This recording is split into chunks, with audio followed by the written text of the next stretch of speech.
You're watching NFL Daily. It's time to get into this mailbag here. Use hashtag NFL, or you can go ahead and super chat to get your questions featured on the show. And remember, if you super chat, it's the best way to get on. Now, Magic Spoon, guys, they're hooking you up with an amazing offer right now. $5 off your very first order. I want you guys to go to magicspoon.com/chat. I want you to just surf the web a little bit, see what kind of flavors they got, and if nothing really piques your interest, then maybe if you're just trying to eat healthier, hey, this stuff, I'm telling you, it tastes almost too good to be true. Get $5 off by going to magicspoon.com/chat. Use promo code chat at checkout to save the $5. All right, the first one's coming in is a super. We got Robbie Grayuski. Remember when the Seahawks traded for Percy Harvin for a first-round pick? Yeah, that worked out well. Do I remember it? Yes, but you also can't really put that blame because Percy Harvin was a very talented player. It's kind of hard to predict injuries, and it's really hard to be able to predict migraines. So Percy had severe migraine injury or severe migraines, which really limited his ability to be able to play. I mean, he would get so sick before games, and that's actually one of the reasons why he came out and said that. He also would get high during games because it was the only way that he could cope with the migraines that he was dealing with. But yeah, I remember it, and sure, it didn't work out well, but guess what? That's going to happen in the NFL. Hello, Mitch, Jeremy, Perry's gone, Marshall, Jack. What do you think the Patriots should do at running back? They're very thin. They are very thin right now, and I mean, Damian Harris would be the answer, at least it should try to be it. The fact losing James White is going to hurt, but you're going to look for Brandon Bolden to probably be that pass-catching back. It also wouldn't surprise me if they picked up the phone and called Duke Johnson, who's always been a pretty good, solid pass-catching back, but losing Sony Michel, I think, is hurting them a little bit more now that they are so thin at RB. Let's go to Max Kaufman. Hey, Mitch, what do you think the Raiders should, hey, Mitch, who do you think the Raiders should get right now? The main options for the Raiders are offensive line, and if you should pick up the phone and call, Forrest Lamp would be a guy, Joe Dahl, Nick Easton. I think right now those are your top guys, and maybe even Mitchell Schwartz if you want to try to kick Alex Leatherwood into guard. Caleb Clemens. Will Gilmore teach Jaycee Horn about injury risk in hiding phones in socks? You know what, man? I'm not 100% sure, but in terms of teaching Jaycee Horn, if Gilmore's still around next season, then sure, he will teach Jaycee Horn, but the reason why Carolina went out and got Gilmore and the reason why they went out and traded for C.J. Henderson is because they lost Jaycee Horn. Jeff Reed. Does this trade put Carolina into the best NFC team talk? I personally don't think so. I think Carolina is a very overrated team that got by the first 3 weeks playing not so good teams. Then they go up against a legitimate contender and the Dallas Cowboys. Dallas was whooping their butt. I believe it was 36-14 or 35-14. I mean, either way, Dallas was absolutely putting it to them. Took off their foot off the gas pedal for a second, and then sure, they went down the field and scored, but I still don't even think Carolina's the best team in their division. So let me know, y'all, who won the Stephon Gilmore trade. The Carolina Panthers, they ended up getting cornerback Gilmore. They gave away a 2023 sixth-round pick. So type CAR for Carolina, type NE for the Patriots. I also think the other reason why Carolina got pretty aggressive here is because news broke on Wednesday that the Tampa Bay Buccaneers lost Bunting, and they are also we're going to be without Carlton Davis, and they did not want Tampa Bay to figure out a way to get Stephon Gilmore. I think that's another reason why they got aggressive. Let's go to Travis96. If the Steelers finish last in the AFC North, will Mike Tomlin get fired? The answer to this question is hell to the no. Even if they don't win another game, I still think Mike Tomlin is one of the best coaches in the league. And in terms of overall, who's to blame, I just think they need to be smarter and they need to put more blame on Ben Roethlisberger, and I get it. He's a Hall of Famer. He's the greatest quarterback probably ever that's played in Pittsburgh. Some people might disagree and say Terry Bradshaw. That's totally fine. But at the end of the day, you're not going to fire Mike Tomlin. When Mike Tomlin wants to go, he's going to end up leaving.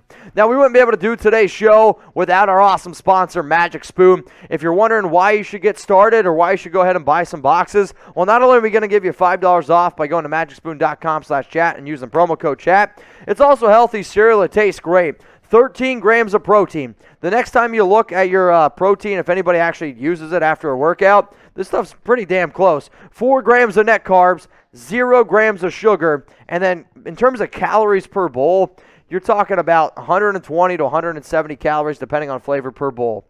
Look at your cereal box that you're eating now. Some of the bowls are like 500 calories per serving. You get like 30 grams of sugar. I mean, it's junk.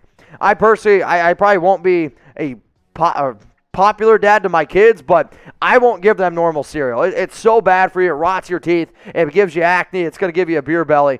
I won't do it. I'm going to give my kids Magic Spoon. You should too. MagicSpoon.com/chat. Let's go to Robbie. What up, man?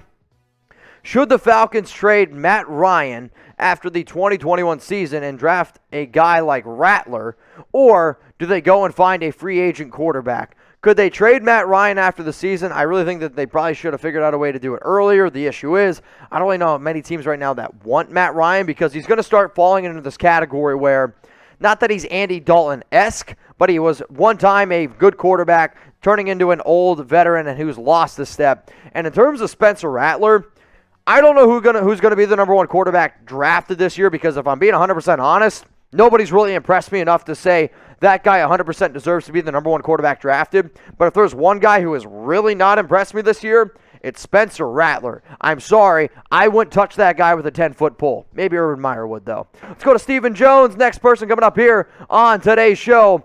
Do you think the Dolphins could trade for Brendan Smith? He's on the last year of his deal. I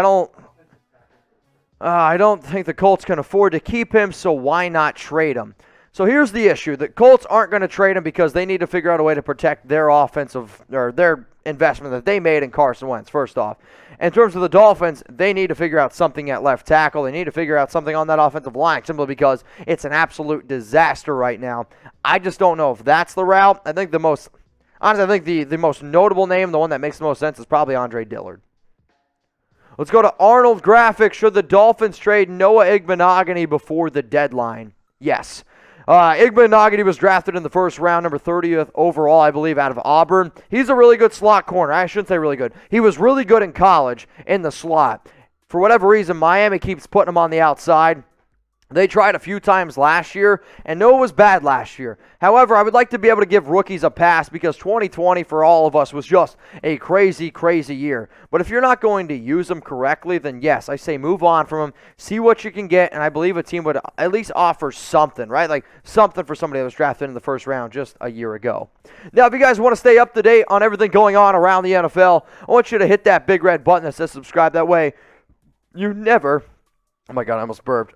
Really bad. That way you never miss a thing here at Chat Sports. Plus, it's 100% free. We do live videos. We break down Stephon Gilmore news. We do NFL videos every single day, live at least 3 times a week, whether it's NFL Daily on Monday or Wednesday, or if it's Jason Harrison's show any given Thursday. We love what we do. We try to stay interactive. Hell, Marshall and, Jack Lauderay, they were doing a show yesterday for the Red Sox and Yankees game. We love the content we bring here. 100% free. Go ahead and subscribe. Let's go to Anthony Mazzano. Who are your favorites for the MVP award? Mine are Aaron Rodgers, Justin Herbert, Patrick Mahomes. Top 3 at number for Kyler Murray. I mean, right now the front runner is Kyler Murray. I don't know if he'll finish there. Justin Herbert is somebody who's very sneaky because if the Chargers win the AFC West, which they're in first place right now, and Justin Herbert beat Patrick Mahomes head-to-head, that will matter, I believe, in some sort of degree. I would say right now Kyler Murray, Justin Herbert, Matthew Stafford has to be up there, sure. Patrick Mahomes, Russell Wilson's got the top quarterback rating in the league. Rodgers will probably be a name to throw out there as well, but Kyler Murray right now is the front runner. Corax, who should Baltimore be looking to sign next? I'll still go ahead and say that they could probably use another cornerback simply since they lost Marcus Peters. It has definitely hurt them a little bit. So there's some cornerbacks out there. To be honest, though, Prince Amukamara doesn't really inspire much confidence. I'm trying to think of some of the other names out there right now, but not too many good cornerbacks, if I'm being honest. Now, if I didn't get to your question, guys, you can always hit me up on Instagram at Mitchell Renz 365. I would definitely appreciate it. Anytime that we get questions on the show, I can't get to them all. We get a lot of people that watch our live shows and a lot of people that ask questions. So if I missed it, seriously, hit me up on Instagram. I'm at Mitchell Renz 365. I would definitely appreciate it. So we're going to keep this mailbag going for a little bit longer, and then I'm going to get out of here. So continue to use hashtag NFL, or you can super chat. This one's coming in from RuneDog28. Thoughts on Jamie Collins?